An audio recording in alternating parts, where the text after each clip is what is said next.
I stared at my phone, rereading the text from my mom. Olivia, everyone's staying home due to the ice storm. Christmas dinner is canceled. Stay safe.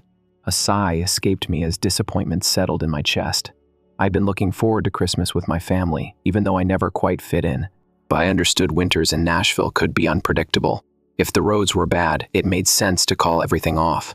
What I didn't know then was that this seemingly innocent text would unravel years of family deception and change my life forever. My name is Olivia, and I'm 32. I'm an accountant, the responsible one, the quiet, career-focused sister who always seemed out of place at our loud, social family gatherings. My younger sister, Emily, was the star, the golden child who could do no wrong in my parents' eyes. While she was showered with praise for her spontaneity and free spirit, I was the afterthought. That Christmas morning, I settled in for a quiet day alone. I made myself hot chocolate, turned on some holiday movies, and tried to push aside the loneliness. It wasn't the first time I'd spent a holiday by myself, but it still stung. Around 3 p.m., I mindlessly scrolled through Instagram, and that's when my heart stopped. There it was, a fresh post from my cousin Nathan.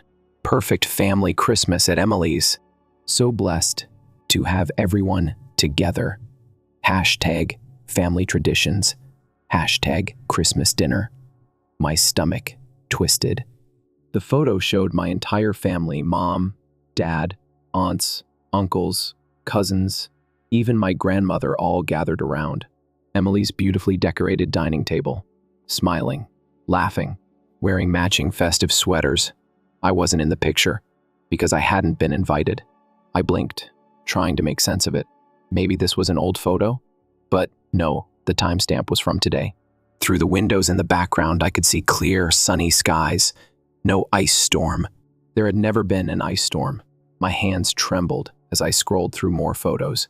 There was my dad carving the turkey, my mom arranging her signature Christmas cookies, my little nieces and nephews opening presents. They'd all been there, celebrating together without me. The realization hit like a gut punch. It wasn't just about this one dinner. How many times over the years had I been lied to? All those canceled events, the last-minute changes that I somehow never got the memo for, had they all been deliberate? Had my own family been excluding me all along? A sick feeling crawled up my spine. The next morning, my phone rang. My mom's name lit up the screen. "Hi, honey. Hope you had a nice, quiet Christmas. We missed you." The casual cruelty of her words made my hands clench into fists. This was the moment everything changed. I gripped my phone tighter, staring at the Instagram photos still open on my laptop. My family had lied to me. Not just about Christmas dinner, but probably for years. "Really?" I said, forcing my voice to stay steady. "Because Nathan's Instagram says everyone had a wonderful time at Emily's house. Everyone, except me." Silence.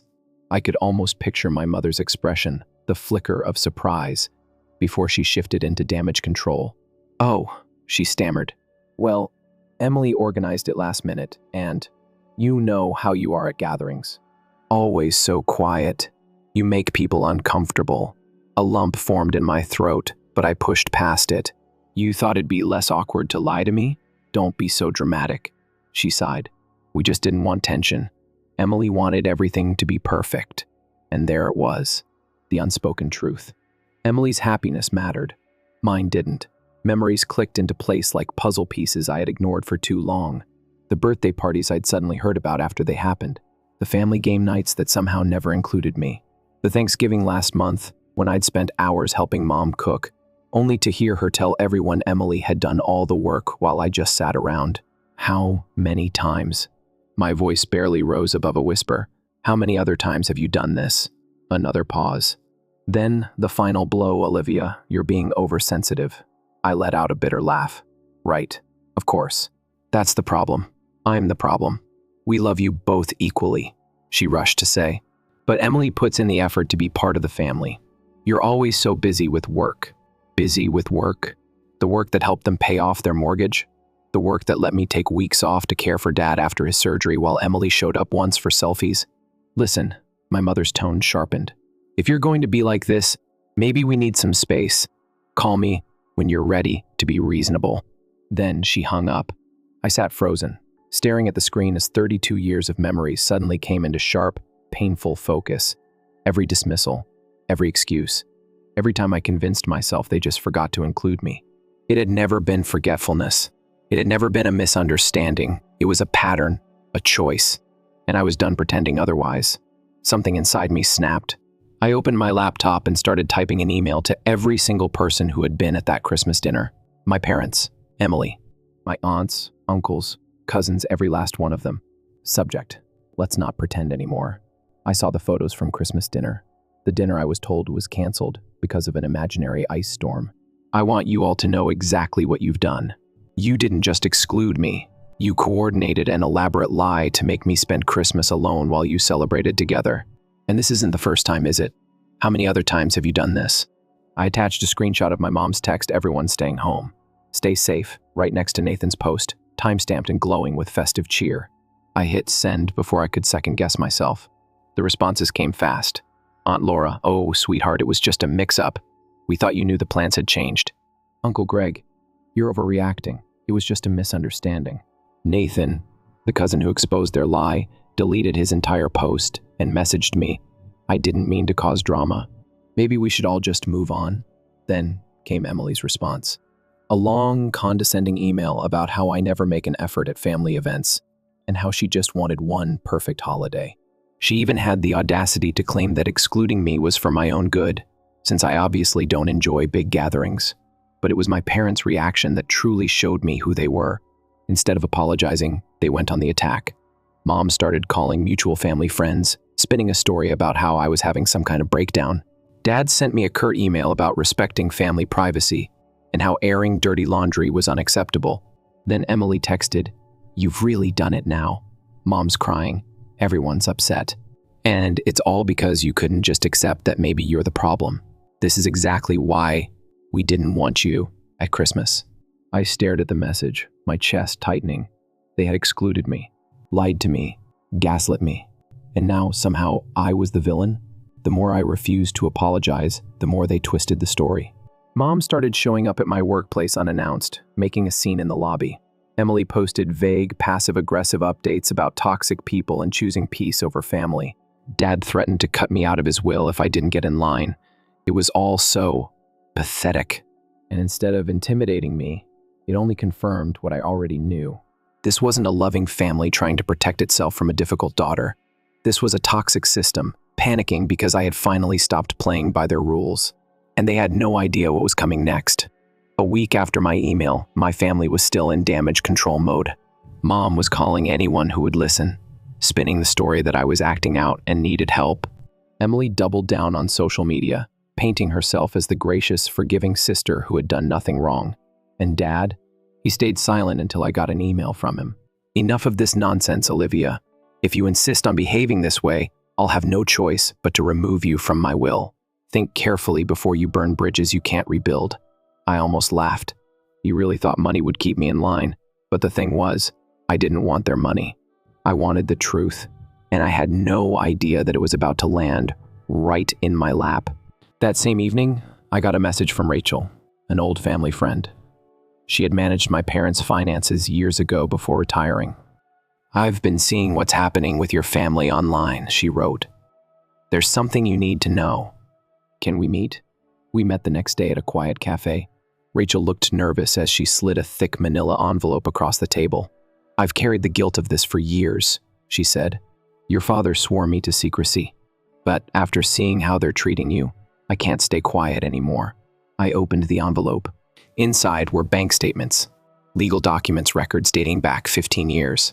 And as I read through them, my hands began to shake. According to these records, my grandfather had left me a large inheritance, nearly $300,000, meant specifically for my education and future. Money I had never known about. "Your father was the trustee," Rachel explained quietly. "He was supposed to give you access when you turned 25. Instead, he transferred everything to Emily's accounts. Used it to fund her lifestyle and her failed business ventures. I could barely breathe. All those years I had worked overtime to pay for my accounting degree. The student loans I was still paying off. The times I had helped them with their mortgage. They had been sitting on my inheritance the whole time, spending it on Emily. There's more," Rachel continued. "Your grandfather also left properties that were supposed to be split. equally between you and Emily. Your parents sold them all using a power of attorney you signed when you were 18. I froze. What power of attorney? They told you it was for emergency medical decisions, she said softly. My stomach turned. That paper I had signed, trusting them completely, had given them control over my entire financial future. They had stolen from me, while watching me struggle, while accepting my help when they needed it, while making me feel like I was never doing enough for the family. Even worse, the statements showed regular transfers labeled as business investments. Money taken from my inheritance to fund Emily's yoga studios, her retreats in Bali, all the adventures they had praised her for while telling me my job was boring. I clenched my jaw. Why are you telling me this now? I asked Rachel, my voice barely steady. Because your mother's social media posts painting you as ungrateful made me sick, she admitted. They're trying to discredit you before you can discover the truth. And Olivia, what they did isn't just morally wrong, it's illegal. Everything suddenly made horrible sense. Their desperate need to control the narrative. Their escalation when I refused to back down. Their threats, their gaslighting, their manipulations. They weren't just trying to push me out, they were trying to protect themselves. I closed the envelope, my mind racing. Thank you, Rachel. I stood up, slipping the papers into my bag. I know exactly what I need to do. I spent the next week doing what I did best, tracking financial fraud. Rachel had given me a head start, but I wasn't about to go in unprepared. I went through every document, every transfer, and every fraudulent signature. I cross-checked accounts, traced transactions, and built a timeline of exactly how my parents had stolen from me. I also hired a lawyer. Sarah Chen specialized in estate fraud, and after reviewing my case, she didn't mince words. This is financial exploitation, Olivia. If we pursue this, we have strong grounds for both civil and criminal charges. I took a deep breath, considering my options. A lawsuit would expose everything, ruin their carefully crafted image, and leave them with legal consequences they never saw coming. But first, I wanted to see if they'd make things right on their own. So, I sent an email to my parents and Emily, requesting a family meeting to resolve our differences. They jumped at the chance, probably assumed I was ready to grovel and apologize. We agreed to meet at my apartment that Saturday. The morning of, I laid out 3 folders on my dining table, one for each of them. Inside, the first placed a full breakdown of their fraud bank statements, property sales, power of attorney documents. Each folder also contained a letter from Sarah outlining 2 options: return what was left of my inheritance and sign a confession, face legal consequences. They arrived looking smug, as if they had already won. Mom walked in first, her tone artificially sweet. Olivia, we're so glad you've come to your senses. I slid the folders across the table. Before anyone says another word, read these. Dad's face drained of color as he flipped through the documents. Emily's hands shook. Mom's lips tightened, but she recovered quickly. This is ridiculous, she snapped. You're trying to blackmail your own family. I let out a cold laugh. No, I'm giving you a choice. Admit what you did and return my money, or we let the courts decide. Rachel had already agreed to testify. I had everything I needed. Dad swallowed hard. Rachel had no right. You had no right. I cut him off. You stole from me for years while watching me struggle. You used my power of attorney to sell property that was mine. You funded Emily's lifestyle with my inheritance. Emily burst into tears. I didn't know. They told me the money was from their savings. I shook my head. Don't lie. The transfers went straight to your accounts. You knew exactly what you were doing. Mom's voice turned desperate. Think about what this will do to the family. What will people say? You should have thought about that before you stole from your own daughter, I said calmly. You have 48 hours to decide. Either sign the confession and arrange the transfers, or I'm going to the police. They left in a panic, Dad practically dragging my hysterical mother and sister out the door. Within hours, the family group chat exploded with messages, every relative taking their side. Of course, I ignored it. That night, Sarah called me. Do you think they'll comply? I exhaled. No, but I'm ready for whatever comes next. The 48-hour deadline passed, and just as I expected, my family chose pride over honesty. They didn't sign the confession. They didn't return a cent. Instead, they did what they always did, tried to cover their tracks. They closed accounts, shredded documents, and even tried to pressure Rachel into retracting her statement. Emily posted another cryptic message about choosing love over resentment. Mom sent a string of guilt-ridden texts about how I was tearing the family apart. Dad ignored me completely. What they didn't know was that I had already submitted everything to the authorities. The morning after the deadline, Sarah officially filed criminal charges for fraud and financial exploitation. By the afternoon, the police had search warrants in hand, and then the unraveling truly began. I watched from my office window as the news broke. My father was escorted from his workplace in handcuffs. Emily's yoga studio and investment, funded with my inheritance, was seized as an asset. My mother, who had spent years carefully crafting her image as a community leader, was arrested during a charity committee meeting. The family group chat, once filled with their excuses and accusations, went silent. The next morning, my inbox was flooded with messages. Aunt Laura, the first, had no idea. Uncle Greg, you didn't have to go this far. Cousin Nathan, the one who had unknowingly exposed their lies in the first place, damn, I'm sorry. But it was Rachel's text that meant the most. You did the right thing. Your grandfather would be proud. That night, I sat alone in my apartment, staring at the city lights. I didn't feel joy. I didn't feel victory. I just felt free. For the first time in my life, I didn't owe them anything. No explanations, no loyalty, no guilt. They had tried to erase me. Instead, they erased themselves. And I was finally done. A year passed. I moved to Denver, far from the wreckage of my old life. The court case wrapped up months ago. Both of my parents took plea deals to avoid trial. They agreed to pay restitution, but the damage to their reputation was irreversible. My mother, once the picture of grace in our community, was disgraced. My father lost his job. Their friends distanced themselves, unwilling to be associated with financial criminals. Emily lost everything. Her yoga studio was gone, her bank accounts drained, and her credibility destroyed. She ended up working as a receptionist, nothing wrong with that, except she had always looked down on people with boring jobs. Most of my extended family cut ties with me. They had spent years enabling my parents, and facing the truth would mean admitting their own complicity. At first it hurt, but then I realized I didn't miss them. I had built something better. A life without their judgment, a circle of friends who valued honesty over appearances, a career where my work was respected, not dismissed. Even a few distant relatives reached out, apologizing for the way they had treated me. Rachel visited last week. She handed me an old photo album she found while cleaning out her office. Inside were pictures of my grandfather and me. In one, I was a kid, sitting beside him as he taught me how to fish. Both of us were laughing at something long forgotten.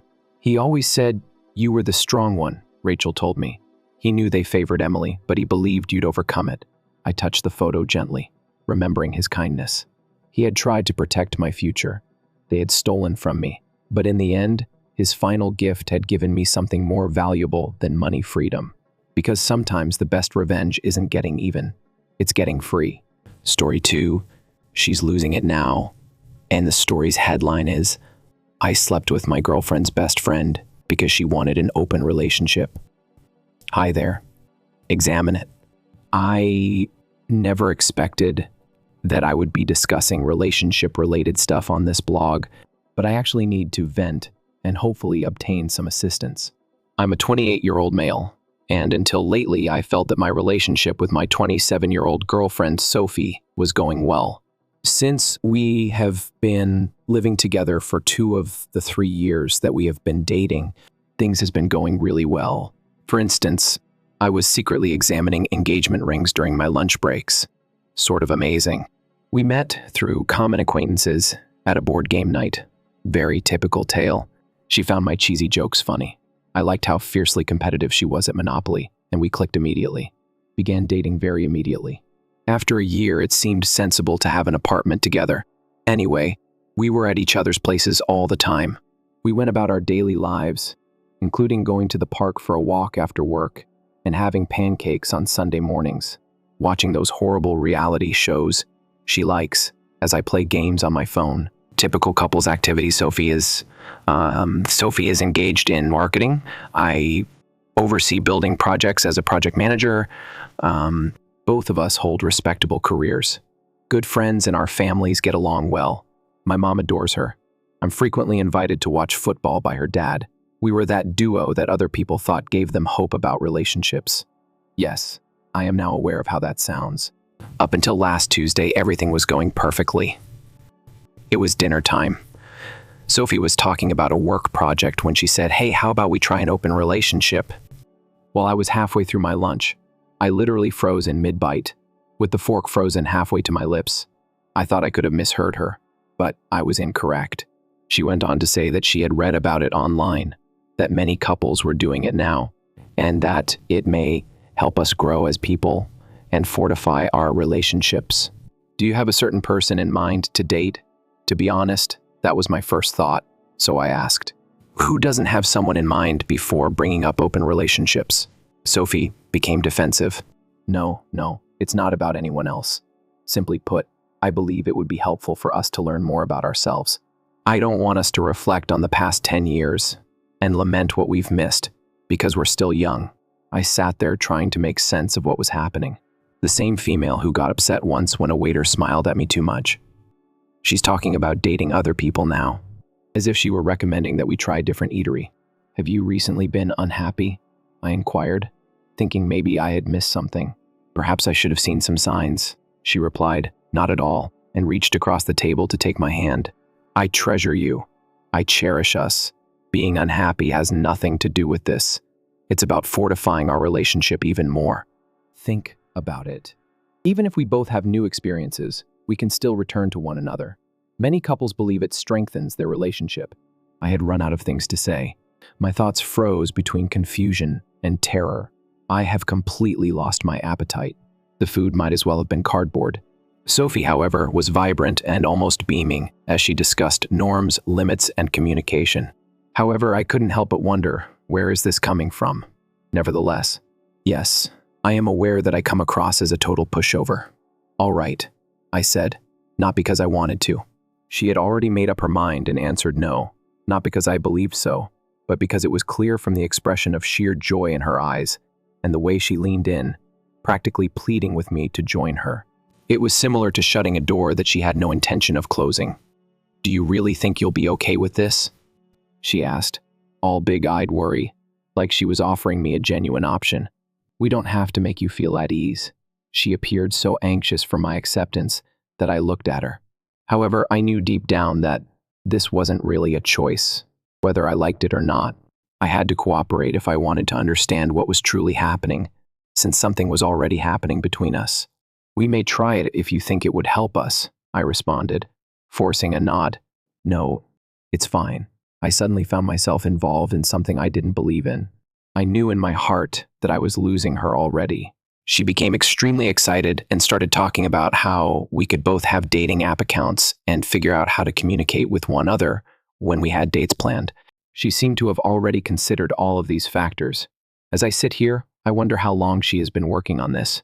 The remainder of the evening was strange. As usual, we watched TV, but my thoughts were racing. Sophie was curled up on the couch next to me, pretending like nothing was wrong, as if she hadn't just proposed a radical overhaul of our relationship. I didn't know how, but I kept wanting to take it back and tell her that I wasn't really at ease with it. I felt more and more like I had just made a big mistake that night, every time I glanced at her, scrolling through her phone with this tiny smile on her face. I lay in bed, unable to fall asleep.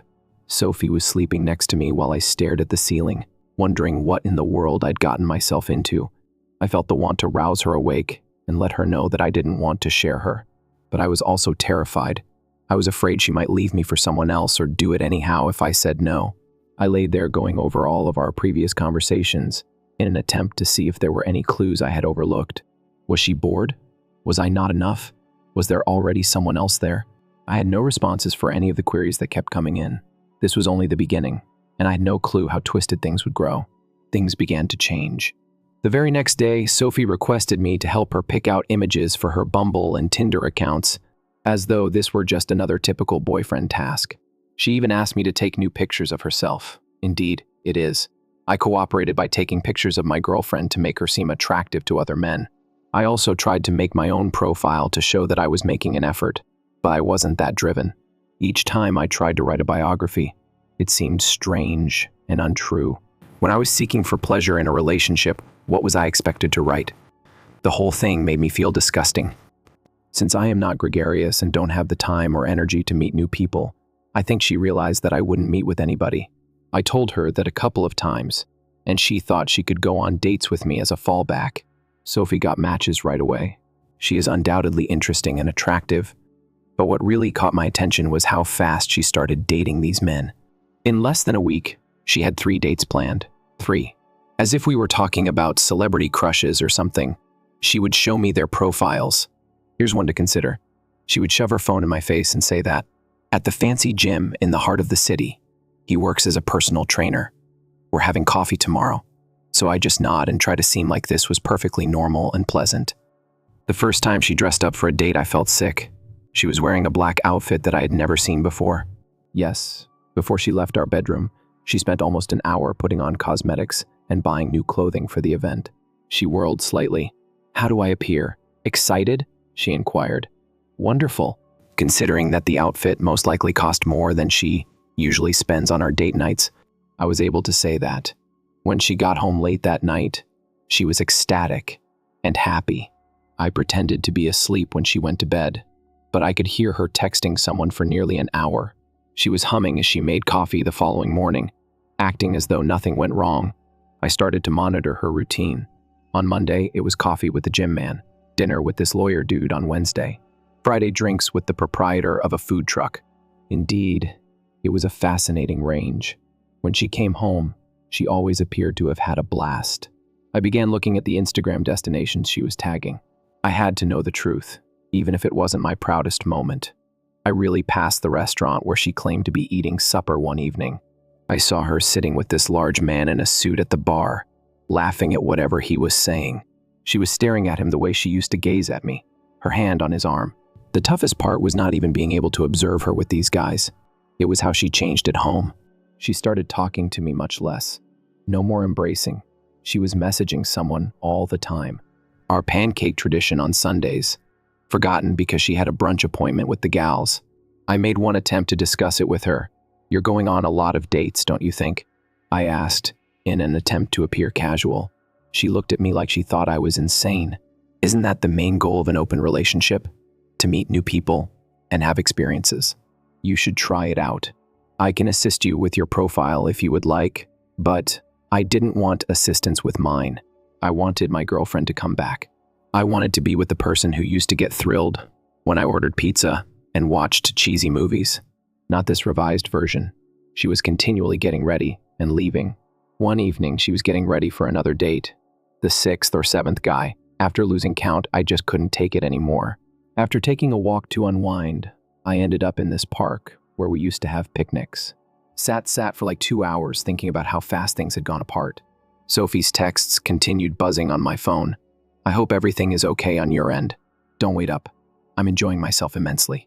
With every conversation, she appeared to be bending the knife a little more. The next day, she tried to tell me about her date, how funny the man was, and how he brought her to this amazing new restaurant. I simply stood up and walked out of the room. She followed me, looking puzzled. I thought you were okay with this. As she spoke, her voice was one of sincere surprise. You said you were fine with it. Well, perhaps I'm not. Finally, I said, but you could be dating too. You've made the decision to stay home and be miserable. That's when I realized she really didn't get it. She couldn't understand why I wouldn't date other people. What I wanted was the elderly woman, the one who used to love our boring, routine life together. She had started this whole open relationship thing 3 weeks prior, observing her get ready for other men for 3 weeks. For 3 weeks, I lay awake wondering where she was, what she was doing, and who she was, and I felt like I was going mad. To be honest, I expected she would recall how ridiculous she sounded and get over it. I was hoping she would wake up and recognize how absurd this whole thing was, to understand what she was throwing away. However, she didn't. No hesitation, no guilt. She was proud of it, in fact. As she went about her business, she seemed to have unlocked a higher dating level, as though she had made a discovery that none of us could understand, which is the worst. Why she appeared happy with me was beyond me. What's the point of burning everything? Why act as though we were short on supplies? It finally clicked at that point. There was no way to fix this. Don't go back. The way things ended, there was no going back. And for the first time, I wasn't even sure I cared anymore. The idea of her spending life carefree out there. As I drowned, caught in it, something flared within of me. All I wanted was for her to feel guilty, show her what she threw away. However, I still had no strategy. I simply knew that I couldn't watch her enjoy herself while I sat around in anguish. I hadn't planned out my next move yet. I just knew I had to speak with someone who would truly understand how twisted everything was. At that point, Emma began to visit more frequently. Sophie and Emma have had a close friendship since their first year of college. She was always at our house, movie nights, helping to move furniture, and bringing soup to sick people. Just one of those people that are very sincere. Her ability to make everyone feel heard and respected makes her an excellent match as a kindergarten teacher. I never gave her any thought other than the fact that she was Sophie's friend. Indeed, she's pretty. Long brown hair, green eyes, and a smile that never goes away. But in my judgment, she was solidly in the friend zone. She also split with Mark a few months ago after dating him for over 2 years. She visited for the first time after Sophie began her open relationship. She needed to borrow some mixing bowls so she could make a birthday cake. Emma could see something was wrong with me when Sophie unexpectedly went out with a new man. "You look horrible," she commented in that honest way she has. "What's going on?" It just came out that Sophie had thrown the open relationship idea to me, even though I had no intention of telling her anything. How I felt like I was going crazy since she had been seeing different men almost every night, observing everything take place. Emma sat there and listened, really listened, not just waiting for her to say something. When I finished, she shook her head. She said, "That relationship isn't open. Sophie is just doing what she wants to do without thinking about how it will affect you." For some reason, hearing someone else say it made me feel less weird. After that, Emma began to visit more often. When Sophie went out on a date, we would usually simply hang out, eat takeout, or watch movies. It was nice to have a conversation partner who understood the situation and knew both of us. After Sophie had been exploring for about a month, Emma showed up one evening looking a little nervous. I could tell she was fiddling with her jewelry since she did it when she was frightened. She sat on the opposite end of the couch and said, "I have something to tell you. I can't keep acting like this, even though it may make things odd. My tummy did this crazy flip thing.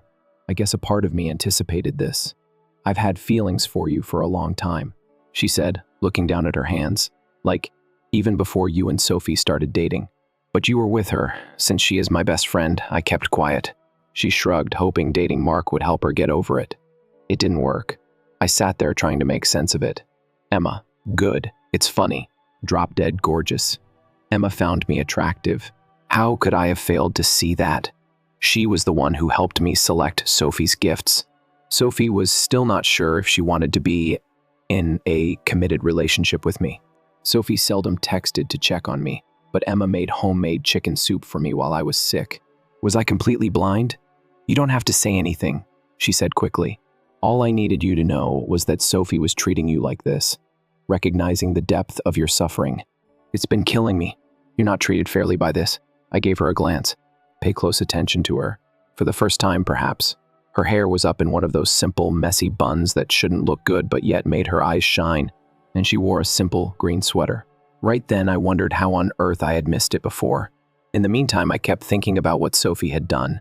She genuinely thought that as she paraded about with not one, but many guys, I would wait around like some loyal fool, as though I were a safety net she could fall back on if she got bored. That was her greatest mistake. She was out there doing anything she wanted to do, expecting I would still be accessible when she decided to come back. No. For me, that was the conclusion of that chapter. I stopped following her regulations. I played a game of my own, so I decided to take a chance. I took a breath. I felt that shift. That's when I finally took over. "Emma." Speaking more steadily than I had expected, I started. She moved on the sofa. "I understand that this is a complicated issue. I know I'm probably making things worse by telling you this, but I couldn't keep quiet any longer after witnessing your sadness over the past few weeks." She then gave me a kiss, just leaned over and kissed me. It was something I should have stopped. I should have thought about Sophie, our friendship, and the potential difficulties that could arise. Instead, I kissed him back. It was more than just a kiss. Things were different when we eventually spent the night together. Emma actually expressed interest in me after seeing me. She saw a change in my expression. asked what I was thinking. Then they actually cared about the answer, lying there in the dark. I absorbed it all. So far, this had progressed, how everything had changed. The disclosure that I recently had sex with the best friend of my girlfriend, something that should have been regarded as excessive, but all I could think of was how right that felt. This wasn't merely a useless rebound, in my opinion. Some rash mistake. She turned to face me and met my gaze, her elbow bearing her weight. "What are we going to do?" she asked. She talked steadily but quietly.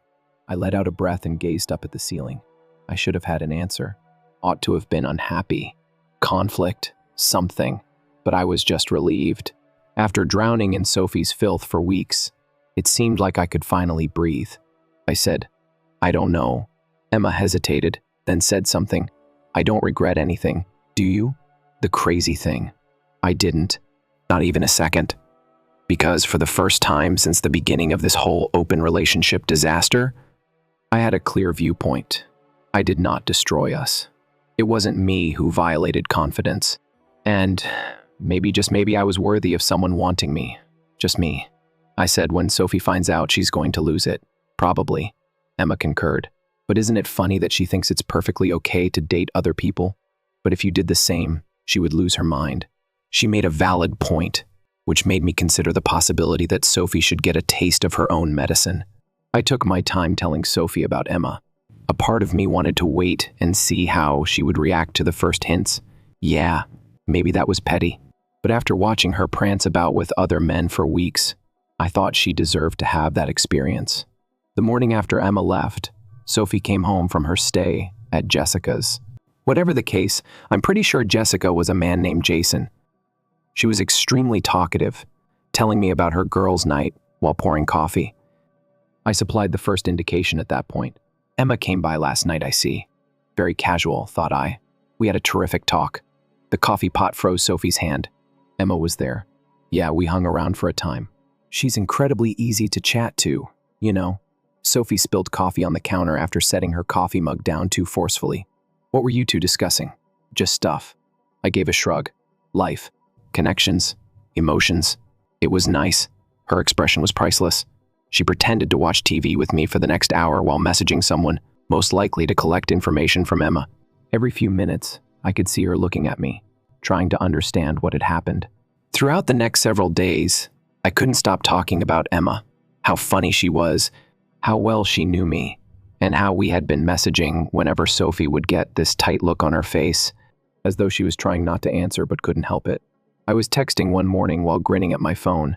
Emma and Sophie nearly jumped over the couch to see what I was looking at. "Who are you texting?"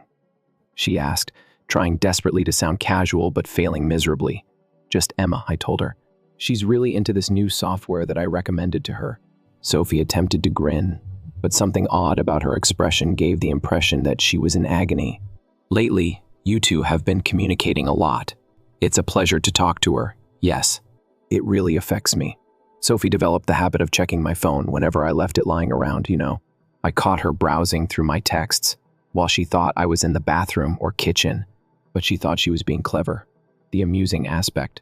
I erased any real evidence of what had happened with Emma. I just left her enough nice, consistent texts to drive her crazy and raise suspicions. Sophie then started to show up where she knew I would be. For example, she happened to be in the cafe near work where I had proposed. "We go for coffee." Or she would show up an hour later and say she was in the area, and I would say I was meeting friends at a pub. The best feature? She started canceling her own dates. Suddenly she was coming home more often, wanting to cook or watch movies with me. It was similar to witnessing someone attempt to assert their domain without understanding that they were doing it. Despite several tries to get close, they all confronted me and shut it off. Finally, she spoke it out loud. "Do you have another partner? Isn't it the goal of an open relationship?" I replied, "To observe others. However, who is it? Is Emma present? Do Emma and you sleep in the same bed?" I simply smiled as I spoke. I thought it was inappropriate for us to share details about our other relationships. "Didn't you say that when I asked about your dates?" Sophie lost. It began looking through my Instagram followers, tracking who liked my pictures, and examining all of my internet contacts. She also began to carefully go through every post and story, Emma published on social media. Emma's post of a selfie taken in a coffee shop was the last straw. I have my morning coffee from the same coffee shop. Sophie immediately called me. Are you currently with Emma? I am at work, Sophie. However, you always start your day with coffee at that place. Did you meet her there? I let her stress for a minute before mentioning the coffee shop had, like, 1,000 people per day. If 2 people go to the same coffee shop, it doesn't matter. Sophie, however, didn't believe it. She started asking me where I was all the time, who I was seeing, what I was doing. All of a sudden, the same lady who had been arriving home late after dates for weeks and who had never been honest with me about her partner was insisting on knowing everything about me. When I informed Emma about Sophie's behavior, she found it funny. In order to avoid Sophie accidentally noticing us, we had been meeting covertly, usually at her apartment. The slight uncertainty I'd first felt about meeting up with her was dissipating swiftly. Something that felt a lot like justice took its place. She couldn't possibly handle losing control, can she? Emma whispered to me one night while we were cuddling on the couch. Not at all, I agreed. What's the best part? Before she can even express her disapproval, she must admit that she never really wanted an open relationship. All she wanted was to be permitted to cheat. Sophie made the decision to alter her strategy at that point. She brought home a bombshell one evening that would change the course of history. I think we should close the relationship again. Sophie sat on our couch, looking very serious and anxious, and I glanced at her as she informed me that she believed we should put ourselves first once more. The same person who had been going on dates one after the other for weeks was sitting there now, seemingly doing me a favor. I really believe that we have done enough exploring, she spoke as she reached for my hand. I pulled it back. We might revert to the earlier situation. Just you and me. I couldn't stop laughing. Just you and me. As if the previous few weeks had never occurred. Yeah, she said, looking puzzled by my answer. You wanted that, didn't you? The open partnership hasn't seemed to excite you. I made the decision to quit playing games at that point. You're correct. Seeing my girlfriend go out on dates with a new man every other night while hardly mentioning me hasn't made me happy. She tried to seem sympathetic, but was unable to remove the strange expression on her face. I understand that it was difficult for you, which is why I'm suggesting that we end this discussion once more. We can better ourselves. Try us? You've been trying to get to know half the guys in the city, I reiterated. It's not fair. I'm getting defensive, she said. You gave your permission for the connection to remain open. You could have been seeing 2 persons. Indeed, I have been, I said, watching her face intently. I've had a romantic partner. Sophie became pale. Like, really pale. What? For whom is it significant? You wanted it, didn't you? Both of us are experiencing and discovering new things. She leaped from the sofa. It is important, of course. Who the hell is it? Emma, how long is it? Isn't that correct, Emma? I simply sat there, letting her spiral. She started walking around our living room, raking her hands through her hair. Isn't that correct, Emma? You've been discussing her a lot because of this. She has been avoiding my calls because of this. My best friend. Really? It's funny because you can sleep with anybody you choose. But the instant I do the same, it's an issue. But Emma, she screamed out loud. She's my best mate. You can't sleep with my best friend? Actually, I said, standing up. I can, and I did. Sophie stopped pacing. She gave me the impression that she couldn't believe what she was hearing. What exactly did you say? I slept with Emma. Actually, several times. What do you know too? It was amazing. She truly cares about my sentiments, which is more than I have recently been able to say for you. Sophie's expression turned from amazement to wrath in roughly 2 seconds. You're telling falsehoods. Emma would never put me through that. Really? Because she did want to know what else? She's been attracted to me for years. Even during her time with Mark, she was thinking about me. You're fabricating this to harm me, Sophie said, but I could see that she was unsure. I'm not. Do you recall going out with the startup guy last Thursday? Emma arrived. We talked for hours. Then we slept together. She views me as a person, not merely some backup plan. Enjoying life to the fullest as you waited home. Sophie grabbed her phone, probably to call Emma. I don't believe you. Emma would never check your texts with her.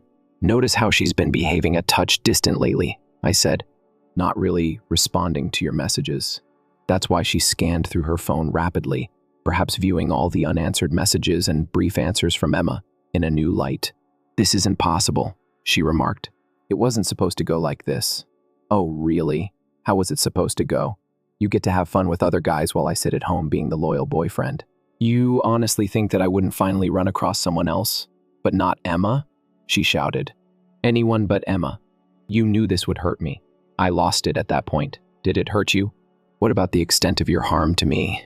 Noticing how you present yourself to other men, coming home late, smelling like someone else's cologne, no longer giving me much attention. Have you ever thought about how it might feel? That was different." She tried to object. "Those folks had no purpose. That's why it's better. The truth that you were only engaging in pointless sexual encounters. Even though I genuinely fell in love, I planned to give her hints here and there to let her know how much she made me feel." She looked away from me. "Real feelings? Indeed. Sincere feelings. It's more than simply physical between Emma and myself. We converse. We chuckle. We truly feel something for each other. How long has it been since we actually spoke to each other? One that had nothing to do with your new experiences or dates." Disappointed, Sophie took a seat on the couch again. "So what are you saying? Do you want Emma right now?" "I'm saying this open relationship thing taught me what I genuinely desire. Furthermore, it's not someone who disregards me." She began to cry, followed by loud, dramatic sobs that probably would have moved me a month ago, but all I could think about was how she hadn't even shed a tear, as she had been causing me so much pain. "We can solve this," she replied between sobs. "We can return to the old condition of affairs." I gave a headshake. "No, we are unable to, because now I know what it feels like to be with someone who genuinely values me, and I'm not settling for less than that anymore." Sophie then did something I didn't anticipate. She grabbed her keys and rushed out, saying she was going to Emma's place to resolve this once and for all. The moment the door was slammed by Sophie. When I notified Emma that Sophie was on her way, I went for my phone to notify her. All she said was, "Let her come." Emma had always kept her poise, as if nothing could possibly disturb her. I still volunteered to come over and provide a hand. "No," Emma answered. "I have to take care of this myself. For 10 years, she has been my closest friend. I owe her that much." I paced our apartment for the next hour, checking my phone every 2 minutes. The place felt odd, like when the air grows thick and, a storm is approaching. Finally, Emma called. Her voice was shaky. She showed up shouting. "My neighbors probably heard everything," Emma added. She was yelling that I was a lousy friend and that I had betrayed her, how I'd been plotting this all along. "What were you saying?" I was honest with her, that despite having feelings for you for years, I have never taken action, because she was my friend. I realized she never deserved any of us after seeing her treat you like trash over the past few weeks, that our relationship wasn't prearranged. I don't regret it, though. Apparently, Sophie didn't take it well. She claimed she needed to check to see if I was there and attempted to push past Emma into her flat. Sophie stated Emma was sheltering me when she blocked the door. "She's completely gone crazy," Emma said. She started listing these random examples. "We hung out attempting to establish we'd been sneaking around behind her back for months. Even brought up the fact that last year you assisted me in moving my couch. The time she was too busy at work to assist, Sophie had apparently convinced herself that every conversation we had ever had was some secret sign that Emma and I were having an affair. When I was sick, Emma used to bring me soup. It's obviously a ruse to link together our apartment's group movie nights. Just an excuse to make eyes at each other." Then she started crying. Emma went on to say that she never intended for any of this to occur, as if she were sliding down my doorframe while sobbing. My neighbor stopped by to see how things were going. It was embarrassing. Sophie ultimately departed after Miss S. Chen threatened to call the police over the noise, but not before informing Emma that she'd wrecked everything and that she'd never forgive her. About 20 minutes after my call with Emma ended, Sophie came back to our place. The way she looked was awful.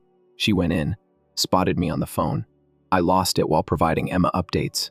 "Are you currently texting her? Planning your next meetup? How long have the two of you been mocking me? Behind my back? Nobody's laughing at you, Sophie. This is what you done to yourself." I took no action. She hurled her handbag across the room as she shouted, "To strengthen us, I advocated an open relationship. I didn't give you the order to go sleep with my best friend. No, you basically wanted permission to sleep with whoever you wanted while retaining me as your backup plan. She began to pick things up. I threw the items I had given her and pictures of us in a box. I'm going to stay at Jessica's, my true mate, someone who wouldn't stab me in the back. I'm good with that. I said, take whatever you want. She halted at that. That's all. You won't even attempt to stop me. Why would I? It's quite obvious what your priorities are, and neither this relationship nor I is to blame. Suddenly seeming extremely little, she stopped packing and plopped on the couch. I pondered. I assumed you'd always be there, that no matter who else I dated, you'd be waiting when I was prepared to start a family. And there it was. The truth is finally coming to light. I wasn't her partner. I was her safety net, her contingency plan, and her surefire way to success. As she ventured out to explore, well, you thought wrong. While you're gone having fun, I'm not some puppy waiting patiently by the door, I informed her. I deserve better than to be your second option, since I'm a human being with feelings. However, you weren't my backup plan. I treasure you. Sophie, no. When it's convenient for you, you like having me around. There is a distinction. She started sobbing again, but I didn't feel anything this time. No desire to console her. Not at fault. Nothing. Nothing except emptiness. I'll come grab the remaining of my stuff tomorrow, she said, eventually taking up her box. I am unable to be present at this time. I gave Emma a call after she gone. Just hearing her voice made me feel calmer. That night, we chatted for hours on end. About Sophie, about us, about what comes next.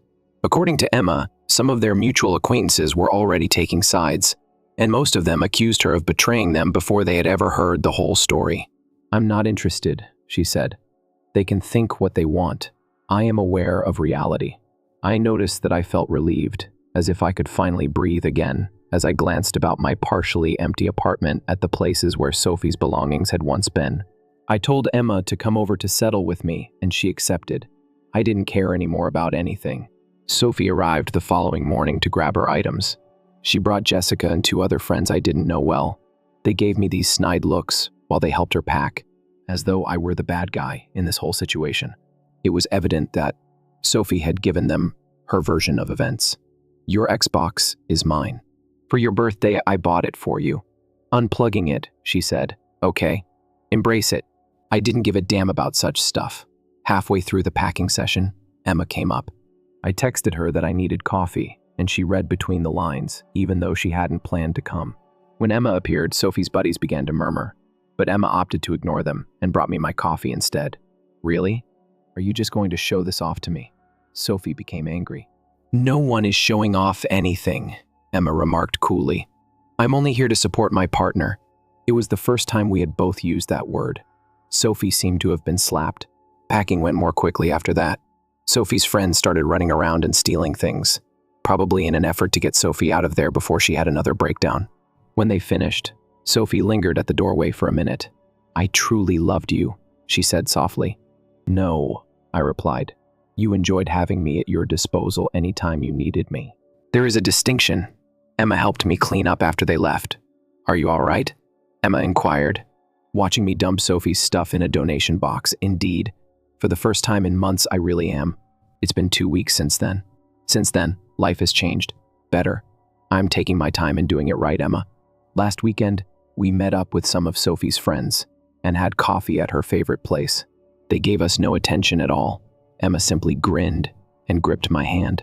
Sophie continues to share her version of how I cheated with others, how she was duped by Emma, how we secretly wanted each other the whole time. Some people believe her. The ones who matter don't. Emma brought over a lot of her kindergartner's artwork yesterday, which she used to decorate my refrigerator. I noticed something when I looked at those crayon drawings, she stated. This is what I desire, someone with an eye for detail. Why should I make my room feel cozier? Just because I didn't respond to her text, does that mean that someone will bring coffee? Instead, Emma and I watched that new mystery show she loves while I graded papers for her class. Simple, normal, actual, taking a look back. I almost feel grateful that Sophie suggested that open connection. Not because it made sense. It wasn't, but it did show me what I was looking for in a mate, a person who picks me first. Not simply when it's convenient. That's the issue with life. Sometimes the worst decisions will lead you to the best places.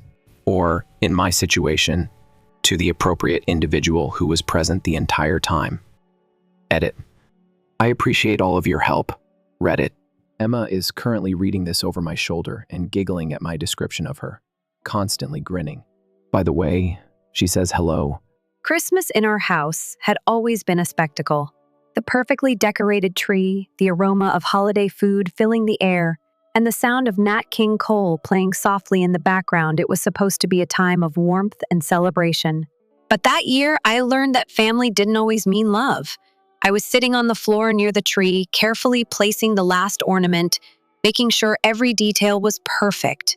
Every year, I put everything together, the decorations, the food, the gifts, the whole holiday experience.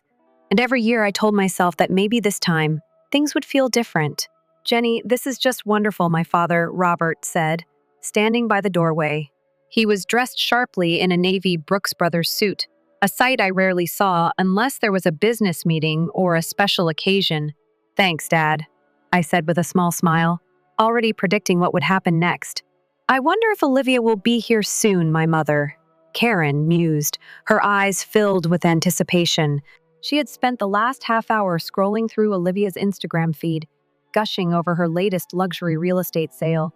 Right on cue, the sound of a luxury SUV pulling into the driveway made my mother nearly sprint to the door.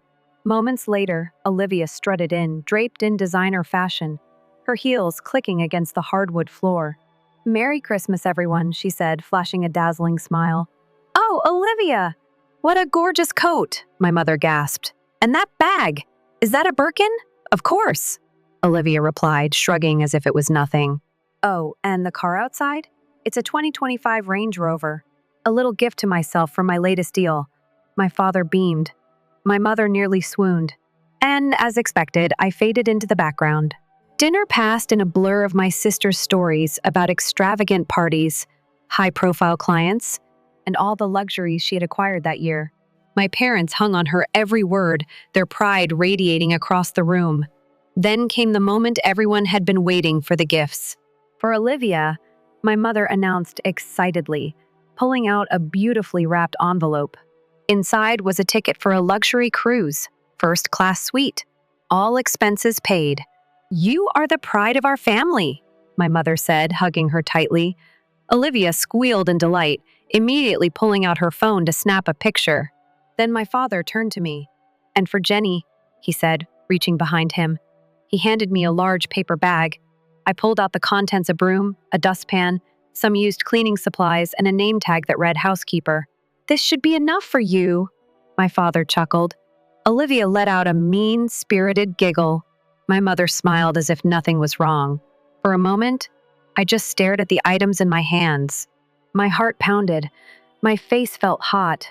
But somehow, I managed to keep my voice calm. "Thank you," I said simply. Then, I stood up, placed the cleaning supplies neatly on the table, and walked upstairs. Laughter echoed from the living room as I entered my bedroom and closed the door behind me. I took a deep breath, trying to steady my shaking hands. This wasn't new. It had been this way my entire life. But something inside me had shifted. I walked over to my closet and pulled out a suitcase I had secretly packed weeks ago. Clothes, passport, bank book, everything I needed for a fresh start. I had given them 28 years of my life. 28 years of being the responsible one, the caretaker, the invisible daughter. I left an envelope on my desk with just a simple message: "Thank you for the 28 years."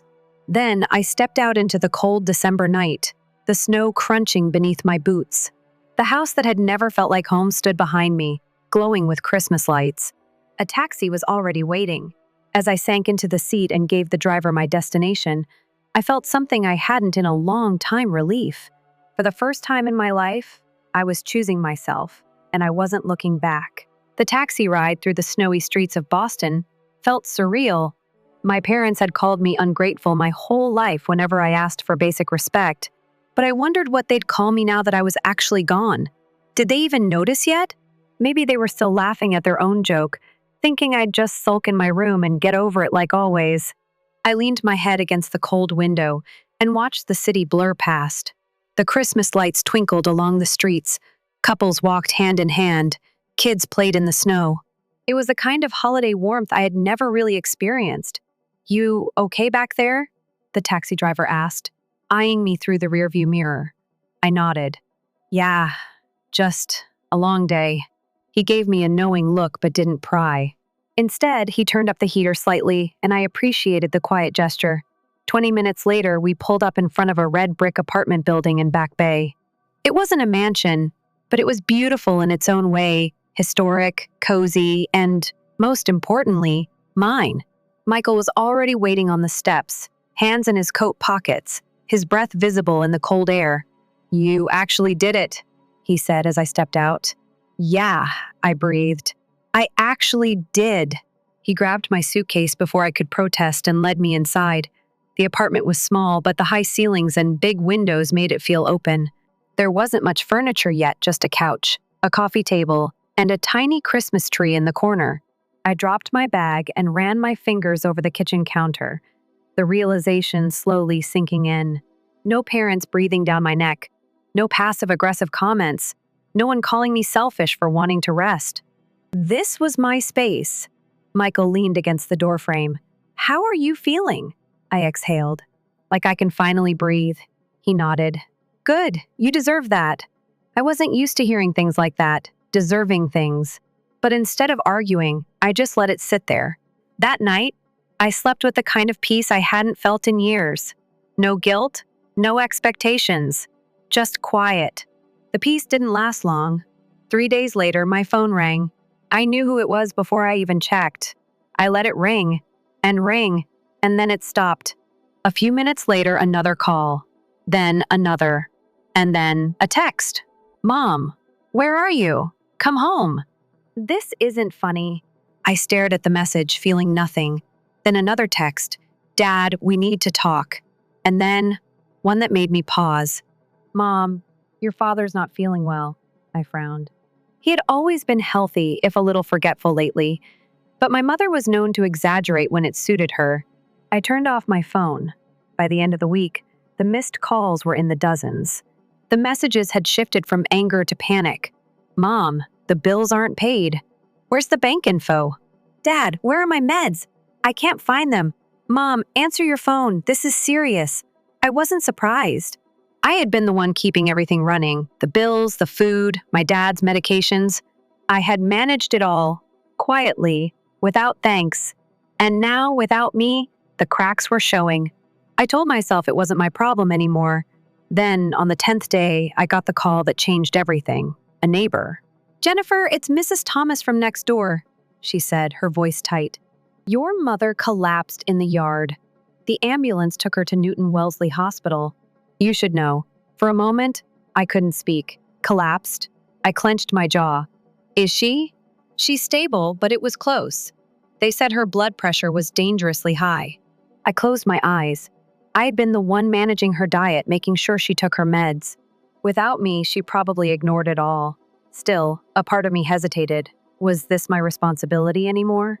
"She asked for you," Mrs. Thomas added quietly. "That was what did it."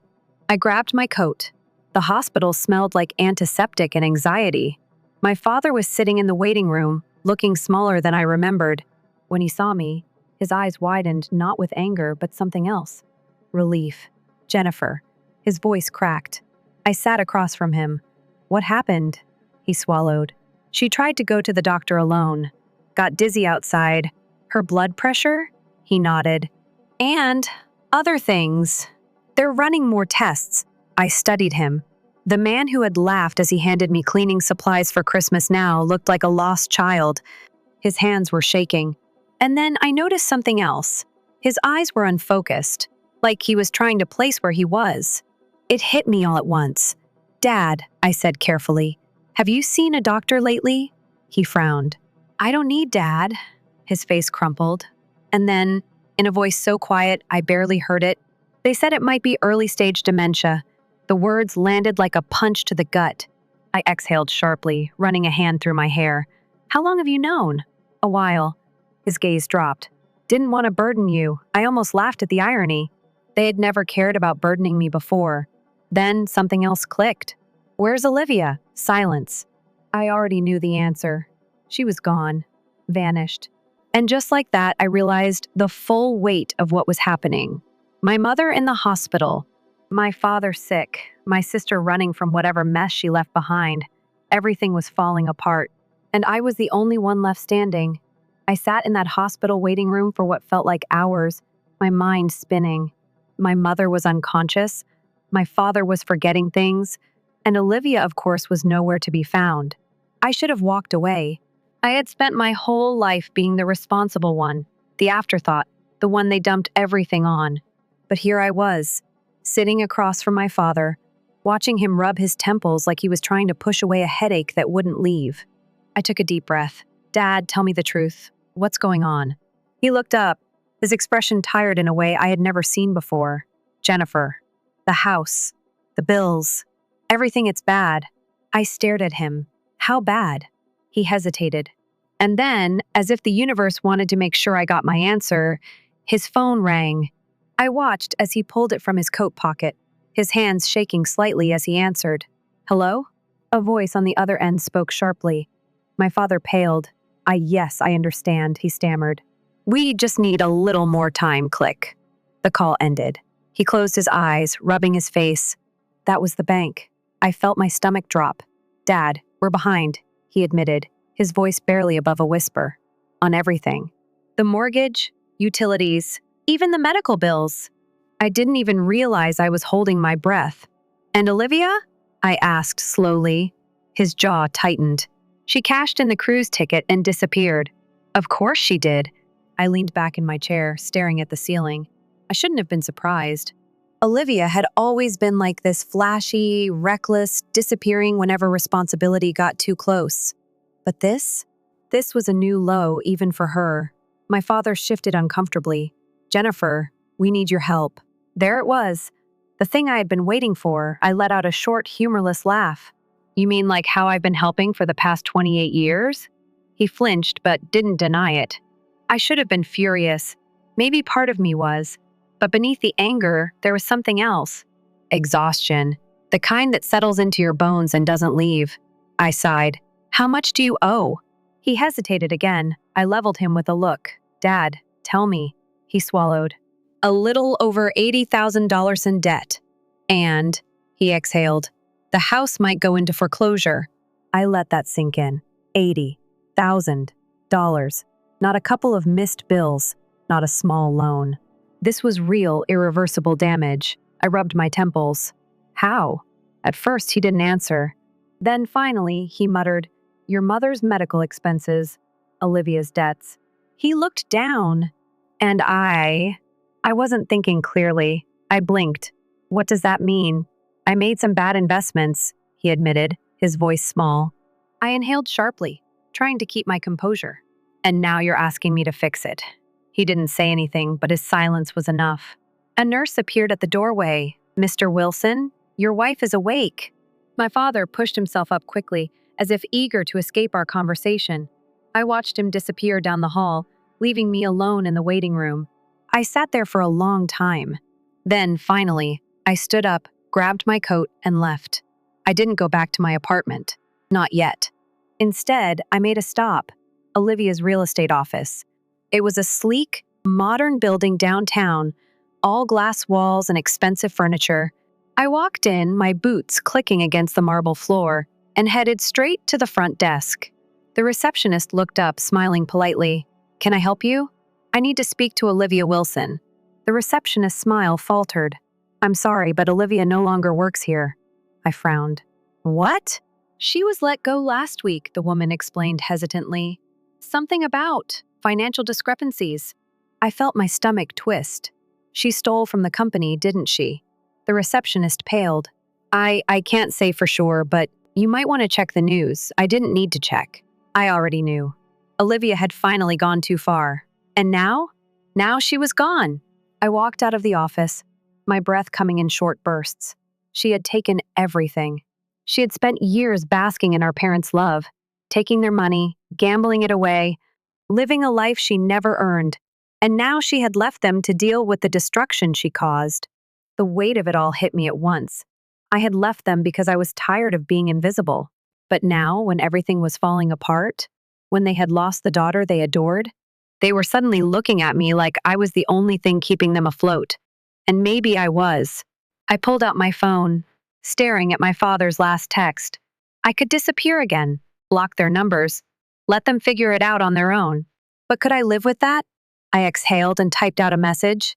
Me, I'll be there tomorrow. We need to talk. Then I turned off my phone. Tomorrow I would deal with them. But tonight? Tonight, the first needed a moment to myself. The next morning, I took a deep breath and stepped out into the cold. The air was sharp, biting at my skin as I made my way to my parents' house. Snow had piled up on the sidewalk, untouched. Normally, I would have been the one shoveling it. Their house loomed ahead, looking exactly the same but feeling completely different. The last time I was here, I had left without looking back. Now, I was walking straight into the mess I had tried to escape. When I knocked, there was no hesitation before the door opened. My father stood there, looking older than I remembered. The man who used to be so sure of himself now looked small. He stepped aside without a word, and I walked in. The house was a disaster. Dishes piled in the sink, unopened mail scattered across the table. Dust had settled in places that used to be spotless. The air smelled stale, like no one had cared enough to open a window. My mother was sitting on the couch, wrapped in a blanket. She looked up at me, her eyes tired, her face pale. "You came." I didn't answer. Instead, I took off my coat and sat across from them. "We need to be honest about everything," I said, my voice firm. "No more pretending. No more ignoring problems until they explode. We're dealing with this now." My father swallowed. "Where do we start?" I pulled out a notebook from my bag. "Let's start with the debt." They told me everything. The house was months away from foreclosure. My mother's medical bills were piling up. My father's memory issues had been getting worse for over a year, but he had ignored it, convinced he could handle things on his own. And Olivia? She had drained their accounts before vanishing, leaving nothing but unpaid credit cards and a reputation ruined beyond repair. I felt my jaw tighten with every detail. "You should have told me sooner," I said finally. My father exhaled shakily. "We didn't want to burden you." I almost laughed. "That's all you ever did." My mother flinched. "Jennifer," I shook my head. "I'm not saying that to be cruel, but we have to face the truth. I was the one keeping everything together. And now, without me, everything fell apart." Silence. Then my father nodded slowly. "You're right. That caught me off guard. He had never admitted that before." I leaned forward. "We have two options. 1, you both figure this out yourselves. 2, I help but only on my terms." My mother's fingers tightened around the blanket. "What do you mean? I'm not moving back. I'm not giving up my life for this house. If I step in, we do it my way." They exchanged a look. Then, finally, my father nodded again. "Okay," I exhaled. I hadn't realized how much I needed to hear that. For the next few hours, I sorted through their finances. The situation was worse than I thought, but not impossible. The house could be saved barely. My father's medical care would need adjustments. And my mother, she needed to accept that she couldn't rely on me for everything. By the time I closed my notebook, exhaustion had settled deep in my bones. "We have a plan," I said, standing up. "It's not perfect, but it's a start." My mother looked at me, something unreadable in her expression. "You're different." I met her gaze. I had to be. She nodded slowly. "I see that now." Maybe she did. Maybe she didn't. But for the first time, I didn't care what she thought. I grabbed my coat. "I'll be back next weekend. In the meantime, start selling things you don't need. Cut expenses. Make the calls we talked about." They both nodded. As I reached the door, my father spoke. "Jennifer?" The first turned. His voice was quieter this time. "Thank you." For a second, I didn't know how to respond.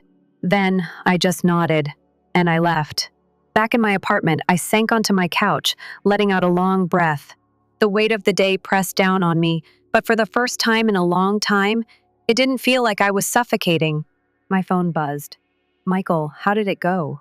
I stared at the screen for a moment before replying. "Me? Better than expected. Worse than I hoped." "Michael, sounds about right. Want to grab dinner?" I hesitated. The old me would have said no, too tired, too drained. But I wasn't that person anymore. Me, yeah. "I'd like that." I set my phone down and closed my eyes for a moment. I wasn't done with my family. There was still so much to fix, so many wounds that couldn't heal overnight. But I wasn't alone anymore, and that made all the difference. The following week felt different. Not lighter, there was still too much to deal with, but clearer, like the storm had finally settled, leaving behind a broken landscape that I could actually start rebuilding. At work, I buried myself in projects, catching up on everything I had neglected while my life imploded. My boss took notice. "Jennifer," he said one afternoon, stopping by my desk, "you've been doing great lately. We're putting together a new project team, and I want you to lead it." I blinked. "Really?" He smiled. "You've more than earned it." For so long, I had poured everything into my family, thinking my work was just something I did on the side. But here was someone who actually saw me not for what I could do for them, but for what I was capable of.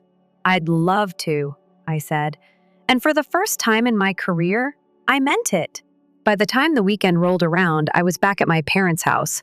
I had given them a week to start fixing things on their own. I wasn't going to swoop in and take over, no matter how tempting it was. When I walked in, I could already see small changes. The house wasn't spotless, but it wasn't the disaster it had been.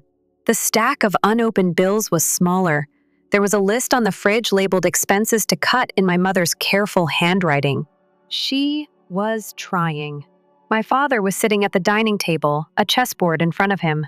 When he saw me, he gestured to the empty chair. "Play around?" he asked. I hesitated, then sat down. "You go first." We played in silence for a while. His movements were slower than they used to be, his focus slipping at times. But he was still sharp, still my father. Halfway through the game, he sighed. "I should have listened to you sooner." I studied him. "Why didn't you?" He moved a piece and stared at the board. "Because admitting I needed you meant admitting I had failed." I let that sit between us. Then, finally, I said, "You're not a failure, Dad, but you have to let people help you." He nodded slowly. "I'm trying." It wasn't a perfect answer, but it was enough. After the game, my mother called me into the kitchen. "I started looking into assisted care programs," she said, handing me a pamphlet. "For your father, just in case." I raised an eyebrow. "I thought you wanted to keep things as they were." She sighed. "I did. But that's not realistic anymore." Hearing her admit that felt almost as shocking as Olivia's betrayal. I flipped through the pamphlet, scanning the options. "This is a good start." She hesitated. "Jennifer, do you think I can do this?" I met her gaze. "You have to." She nodded, and for the first time, I saw something in her eyes I hadn't seen before. Not pride in Olivia, not disappointment in me, determination.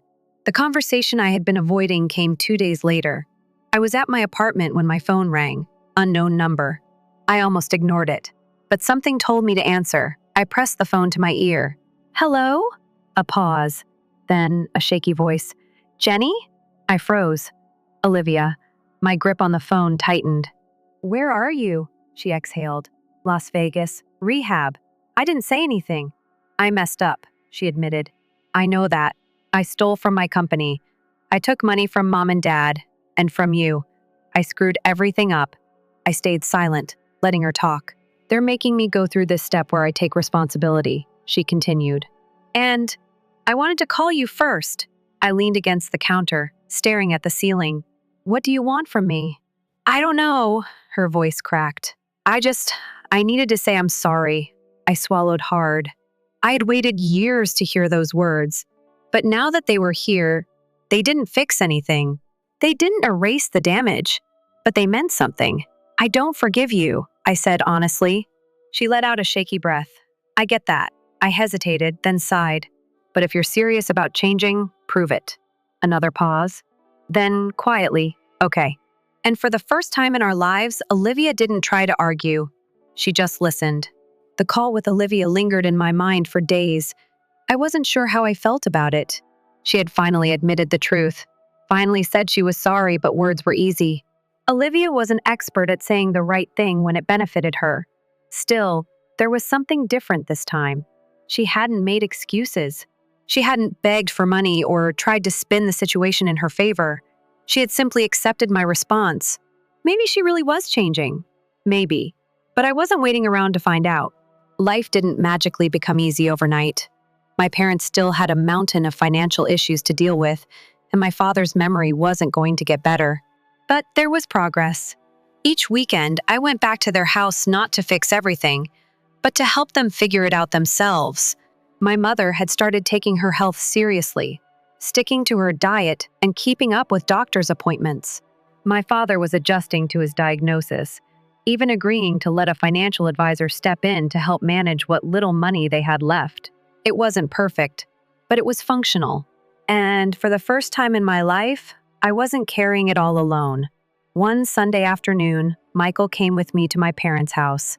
He had been slowly becoming a bigger part of my life, never pushing, just being there, offering support in the quiet ways that mattered. My father greeted him with a firm handshake. "So, you're the guy?" Michael chuckled. "Guess so." My mother watched them, then turned to me with a small smile. "He's good for you." I raised an eyebrow. "You never liked any of the guys I dated before." She shrugged. "None of them stuck around when things got hard." Fair point. Michael glanced at me, amused. "Should I be worried about an interrogation?" I smirked. "You'll survive." Later that night, as we drove back to my apartment, he glanced over at me. "So, what now?" I thought about it, about everything that had happened, about everything that still needed to happen. And for the first time, I wasn't overwhelmed by it. "I don't know," I admitted. "But whatever it is, I'm doing it on my terms." He smiled. "Good answer." Months passed. My parents adjusted. My father's condition was stable. My mother had found a rhythm. And the house, while no longer the pristine showcase it once was, finally felt lived in, rather than just maintained. Olivia kept in touch, sending updates from rehab. She had gotten a part-time job, was working on paying back what she could, and most surprisingly wasn't trying to force her way back into the family. She was giving space, respecting boundaries. I still didn't fully trust her, but maybe, someday, I would. As for me, I thrived. Work was better than ever. My team respected me. My projects were exciting, and for the first time, I actually felt like I was building something for myself. And Michael? He stuck around.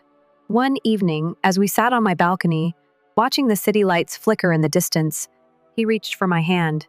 "You ever think about what life would have been like if you never left that night?" I exhaled. "Yeah." And I squeezed his hand. "I don't regret it. The old me would have.